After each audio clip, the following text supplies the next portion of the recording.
दोस्तों मैं पहली बात तो ये बता दूं कि जिस तरीके से जन्म दाखला में धांधली हो रही है, जन्म दाखला मृत्यु दाखला में धांधली हो रही है। मैं 7 साल के अंदर 3 से 4 बार आया और यहाँ पे जब भी आओ इनकी साइड बंद रहती है। और मेरा मानना ऐसा है कि सेंट्रल गवर्नमेंट बीजेपी की सरकार और स्टेट गवर्नमेंट बीजेपी की सरकार जानबूझ के भिवंडी शहर में इस तरीके से करती है क्योंकि ये अल्पसंख्यकों का शहर है और बीजेपी नहीं चाहती है कि मुसलमान तबका किसी भी तरीके से अपने पास डॉक्यूमेंट उनके पास प्रोवाइड हो।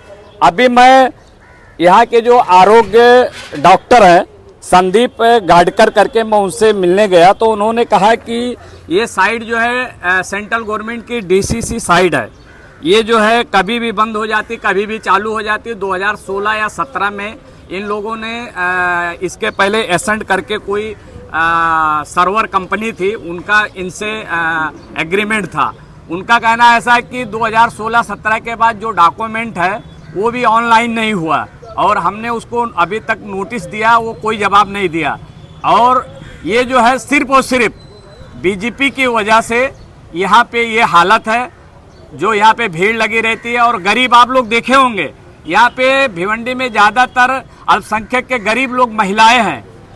आप यहाँ पे देखेंगे सुबह और शाम में हो जाता, वो लोग खड़े रहते, दिन भर खड़े रहते, शाम में मेरे जैसे आदमी, ये देखो आप लोग को एक प्रूफ देता हूँ, मेरे जैसे आदमी 1 महीने में 3 से 4 बार मैं आया हूँ। मेरे लड़के का पर्सनल है, जब भी 3 से 4 बार आया हूँ मालूम पड़ता है इनकी साइड बंद है।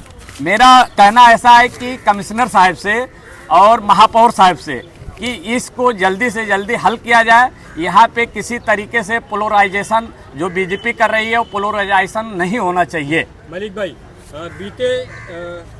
बीते दिनों भिवंडी ईस्ट के एमएलए रईस शेख साहब भी यहाँ पर आए थे, कई सारे नेग्लिजेंस के आरोप लगाए थे। उसके बाद डिप्टी मेयर तारिक अब्दुल बारी मोमिन साहब भी आए थे। ऐसे बड़े बड़े नेताओं के आने के बाद भी अगर ये काम नहीं हो रहा तो फिर इस पर क्या कहना चाहेंगे आप? मेरा कहना ऐसा है कि मैंने सीधा मतलब बताया कि किरेट सोमैया, कुछ दिन पहले आप लोग देखे होंगे किरेट सोमैया साहब आए थे और उनका लक्ष्य है, बीजेपी का लक्ष्य है कि जहाँ जहाँ अल्पसंख्यक शहर है महाराष्ट्र में उसको ये लोग टारगेट करते हैं। उनका मकसद है कि किसी भी तरीके से खास करके गरीब आवाम को परेशान करना। उसमें दलित है, मुसलमान है, बौद्ध है, सब लोग हैं। इनका और कोई लक्ष्य नहीं, एक ही लक्ष्य है कि इनके पास कोई डॉक्यूमेंट ना रहे। बीजेपी का ये सोच है, आप लोग देख रहे होंगे पूरे देश में हाहाकार मचा है। उनका टारगेट है हिंदू मुसलमान करते हैं और उनके पास कोई काम है नहीं। जानबूझ के बीजेपी जो है ये काम कर रही है। मलिक भाई, आखिरी सवाल, आपने देखा होगा कि जब भी आप आए होंगे देखा होगा आपने कि 2 से 3 घंटा लोग लाइन में रहते हैं, लेकिन जो दलाल है वो अंदर जाके अपना काम करवाते और जो अधिकारी है वो भी उनकी साठ गांठ रहती है, पैसा दो तो काम होगा, इस तरह के भी आरोप लगते हैं। इस पर क्या कहना चाहिए? फार्म साहब देखिए 6-6 घंटा लोग लगा रहे, 2-2 घंटा। मैं हमारे पार्टी के जो अध्यक्ष है शोएब खान गुड्डू साहब, उनसे मिल के अभी तो ये मैं तत्काल में आया और आप लोग को इन्फॉर्मेशन किया। बाकायदा इस पर हम लोग मुहिम छेड़ने वाले और एक आंदोलन करेंगे और हमारे जो गरीबों के और ख़ास करके मुसलमानों के मसीहा है आवाड साहब, उनको भी मैं एक पत्र देने वाला हूँ कि वो हाउस में, ये 7-8 साल से मैटर है, आज का मैटर नहीं है। ये आवाड साहब से भी हम गुजारिश करेंगे और बालिया मामा साहब से भी कि ये बहुत सेंसिटिव मैटर है, ये हल्के में मत लीजिए। ये मैं बोल रहा हूँ ना, बीजेपी का एक प्री प्लान है, ये बीजेपी का सारा खेल है। ये बहुत सेंसिटिव मैटर है और मैं आप लोग से भी गुजारिश करूंगा कि ज़्यादा से ज़्यादा इस चीज़ पे फोकस करिए कि बीजेपी जो इस तरीके से काम कर रही है वो उजागर करे। जो तकलीफ आपको हुई है, ये तकलीफ पिछले, अभी आपने कहा कि 7-8 सालों से लोग झेल रहे हैं। जी, आपकी पार्टी के अध्यक्ष यहाँ पर मौजूद है, आपकी पार्टी के एमपी भी यहाँ पर है, मगर फिर भी पिछले 7-8 सालों में इस पर अभी तक कोई काम नहीं हो पाया, इस पर कोई कार्रवाई नहीं हो पाई। आप लोग को चाहिए कि इसके ऊपर कार्रवाई करके इसको अब तक ठीक करवा सकते थे, सर। ऐसा कुछ भी नहीं हुआ। सर, मैं आपको फिर बोल रहा हूँ कि सेंट्रल गवर्नमेंट, जैसा मैंने वैद्यकीय अधिकारी से मिला, संदीप करके है, उन्होंने कहा एक साइड है, एक साइड है DCCRS, ये सेंट्रल गवर्नमेंट की साइड है। मैं मैं इस पे 6 से 7 मरतबा हम लोग मिले हैं और बाकायदा अध्यक्ष जी और मैं खुद इस पे पत्र में लाया नहीं, हम लोग ने बाकायदा 6-7 साल के अंदर 3 से 4 मरतबा हम लोगों ने मेमोरेंडम दिया।